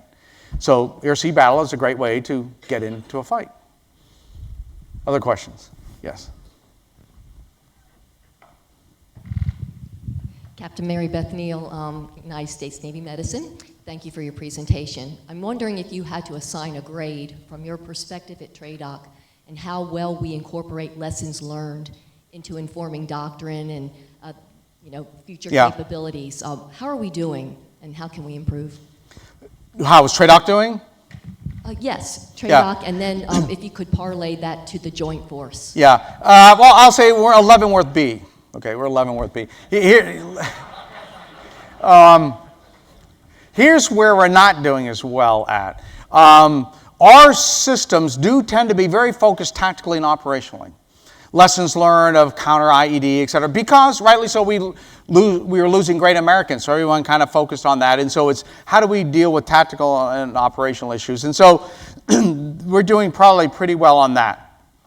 The strategic area, that's very difficult. And quite honestly, as JIFCOM went away, I think there was a little bit of a, a void in that area. So I think there's a challenge with regards to how we're organized, because the Army really shouldn't be doing like its own strategic lessons. I mean, that clearly is all elements of national power. So we're not really organized to do that. We really don't have an organization. It is a coalition of the willing. And the second thing is strategic lessons learned. You got to be careful before you jump to conclusions, because those things take a long time to run out. An IED, that's pretty much immediate feedback. Okay, did I defeat the IED or not? I pretty much know right away whether it went off or not. So tactical operational lessons learned have a little, excuse upon, shorter flash to bang time. So I can determine whether or not it really was a lesson learned or a lesson noted, because I can see sort of immediate effects. The strategic aspect obviously has a longer flash to bang time, so that's a difficult problem. The other issue is there are so many players in that we don't really have a paradigm to get after. I'll tell you the one that I am focusing on inside of TRADOC in the Army that really never got looked at, and we looked at, the operational lessons learned. Afghanistan, Iraq, stuff like that. And then here's our new doctrine to improve them. What I'm really interested in is institutional lessons learned. What are we not doing well in TRADOC in basic training? What are we not doing well at the War College or Command General Staff College? Are we increasing our rate of innovation? Is my POI updating quick enough to deal with the problems that I have? We don't do those lessons, or we hadn't done them systemically. So we have the Army Warfighting Assessment that we do every 6 months out of Fort Bliss. We're now starting an IWA, Institutional Army Warfighting Assessment. We're doing a warfighting assessment at how good the institution is to the United States Army, which pretty much is TRADOC. How well are we adapting and innovating to keep up with the emerging threats and looking at it holistically? So tactical operational level, probably that's a strength. Because we are very good at looking at exchanging firepower, et cetera. Strategic level, very difficult, because there's not really a good paradigm for it. And then the one that we're putting a lot of effort on, because really hadn't got looked at much at all inside the Army, is the institutional ability to adapt and innovate. Hey folks, what I'm going to do, I know I'm running out of time. What I want to do is wrap up with one last thing. And we were talking before, and I understand, because I try to do an IPB here, and say what do students ask a lot about, what's their hot button issues, everything like that. And there wasn't just one hot button issue, which I guess is a pretty good thing. That means you're curious and asking lots of different questions and keep the staff and faculty on their toes. But one thing they told me is that you're focusing a lot on ethics, profession, things like that. And the Army has been on this for a couple of years now. We have CAPE, which is part of TRADOC, Center for Army Profession and Ethics. And we put out a manual recently, like we do on everything, ADP and ADRP 1.0 called the Army Profession, if you can put that up there. And it talks about the Army profession is really, it is the secret sauce or the glue of the United States Army, and I think of the joint construct, So I said we're not interested in a list of things to buy to fight. I mean, we will buy something, so if you're an Army guy in the acquisition world, don't worry, we will buy something eventually. But that's not our primary focus, the list of things to buy. It is building the capability to win. And you saw some of those main capabilities, WMD, situational understanding, early entry, et cetera, like that. But the number one capability that we are focusing on, it is that capability of the leader. Leader development is our number one capability that we're focusing on, because we think that is our hedge against an a constantly changing future, is that we have well-trained, well-disciplined units and leaders. Because, again, if you don't have a well-trained and well-disciplined Army, what do you do to that Army? You control it, okay? If you have an ill-disciplined organization, you will not empower it. So if you want to empower an organization, you better make sure it's well-trained and well-disciplined and well-led. And since our aim is to empower the exploitation initiative, we said the first thing we have to do is make sure we have a professional force. So we want to be able to win in a complex world, win at the strategic level, a world that's unknown, constantly changing, and unpredictable. To do that, we exercise mission command, a seize, retain, exploit the initiative to always get to a position of relative advantage through the process of understand, visualize, describe, direct, lead, and assess. To exercise mission command, you must have a professional Army or a professional military, because if you do not, you cannot exercise mission command. And if you cannot exercise mission command, then you cannot exploit the initiative. The best you can do is control compliance. And this was pointed out to me very emphatically by somebody who's not even in the U.S. Army, in fact, somebody who's not even a U.S. citizen. So I was in a bad part of the world where a lot of us have been, and I was an infantry division commander at the time, and going around doing what we do with my counterpart who outranked me in this country, and we're trying to do various things like that. And I'm like, hey, we got to do combined arms this and this. And so, typical sort of A-type personality of, American officers, we're going to do this, good. And we were at lunchtime, and apparently I had reached the good idea cutoff point. And he said, okay, stop. Perkins, he says, I've been watching you command this division here for a while, et cetera, like that. And, I've come to the conclusion that you take being a general in the United States Army for granted. I said, what? I said, you're questioning the effectiveness of a promotion system that would select somebody like me to be a general officer? Get in line. No, that's not what I'm saying. He says, I've seen how you operate, and you take being a general in the U.S. Army for granted. And I said, what do you mean by that? He says, well, because you get your fancy helicopter, and you fly off to 1st Brigade, and you tell them to do this, and you don't worry that when you leave, they're going to start a coup, okay? And you go down to 3rd Brigade, and you give them new MRAPs, and you don't worry that they're going to sell them on the black market. And you tell the Command Sergeant Major to get all the NCOs to do this. So you don't worry about that he's going to call his cousin an MOD and get you relieved or something like that. He says, you just trust everybody. He says, you are very naive. You naively trust everybody that what you tell them to do, they're going to do it. You trust their motivation. He says, in fact, I don't really see you, in his mind, I don't see you controlling very much at all. You might be commanding, but you're not really controlling. And he said, the other thing is, as I go around your unit, it seems to kind of be on autopilot. It's self-policing. Because I watch your other brigades, and then this unit does something, and if there's a lieutenant not doing the right thing, the company commander kind of corrects him. Or if there's a sergeant not headed in the right direction, the platoon sergeant steps out, et cetera, like that, and you weren't even there. In other words, there were things going on that weren't right in your unit, and then I saw other leaders in that unit kind of get it going in the right direction, and you weren't in there. So what he was saying is, Perkins, I don't know what you really do. I don't really know what you do as a division commander. You just go around, flying around, telling people to do stuff. You assume they're all going to do it. You assume they're not going to turn on you. All kinds of stuff's going on, and you are nowhere near.